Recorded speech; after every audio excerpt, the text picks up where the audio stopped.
Right now, while you're watching this, your brain is physically changing. Not in a poetic feel-good way. The actual wiring is shifting, connections strengthening, others fading. The brain you finish this video with will not be quite the same one you started it with. For most of history, scientists were certain that that was impossible. They were wrong, and the truth is stranger. So how much can a grown-up brain really rebuild itself? And where's the line between real science and self-help fantasy? Start with what everyone used to believe. For about 100 years, the rule was simple. The adult brain is fixed. You were handed your brain cells and your connections early in life, and after that, no new construction. From there, it was all slow decline. If you damaged a part, that function was gone. If you were bad at something, that was just your wiring. It felt obvious, and it was completely wrong. The first real crack came from mapping the brain's surface. In the 1980s and 90s, a scientist named Michael Merzenich studied the strip of brain that handles touch. Each part of your body has its own little territory there, a map of you, drawn inside your head.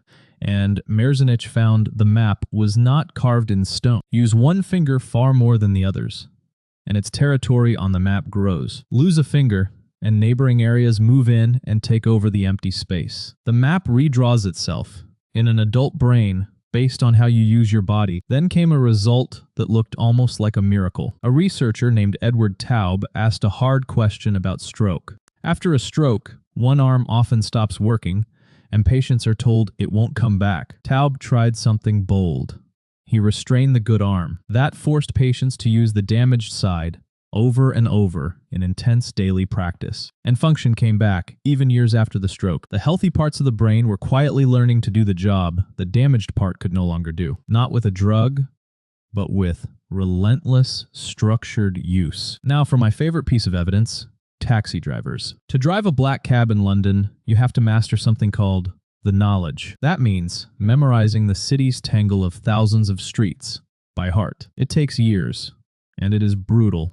In the year 2000, a scientist named Eleanor Maguire scanned their brains, and she found something remarkable in the hippocampus, the brain's map and memory center. In the taxi drivers, one part of it was physically enlarged. It was bigger than in people who didn't do the job, and the longer someone had driven, the larger it was. Later, she compared them to bus drivers, who follow the same fixed routes every day. The bus drivers didn't show it, so it was the constant learning, not just the driving, that grew the brain. Studying a map for years had literally reshaped the physical shape of their brains, so the connections rewire. And that much is settled science. But here's where it gets genuinely unsettled. Can an adult brain grow brand new neurons from scratch? Not just rewire, but build new cells? That question started a real scientific fight. In 2018, two major studies landed within weeks of each other. One team, led by a scientist named Sorrells, looked hard and found essentially no new neurons after about age 13. The other team, led by Boldrini, looked at similar tissue and found new neurons forming even in old age. Same question, same part of the brain, opposite answers. And years later,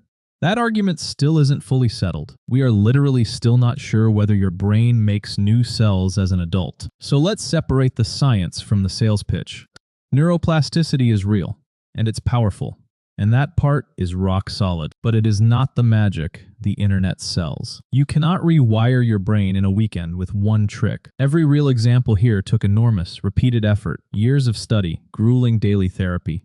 The brain changes for what you do again and again and again, which is inspiring and a little uncomfortable at the same time. Because if your brain is always reshaping itself around whatever you repeat, then nothing you do is neutral. Every habit is quietly carving a groove. The scrolling, the practice, the worry, the skill, all of it is holding the chisel. That's the thread worth pulling, because the real question isn't whether your brain can change. It clearly can, and it's doing it right now. The question is who's doing the shaping? You, on purpose, or your routines by default.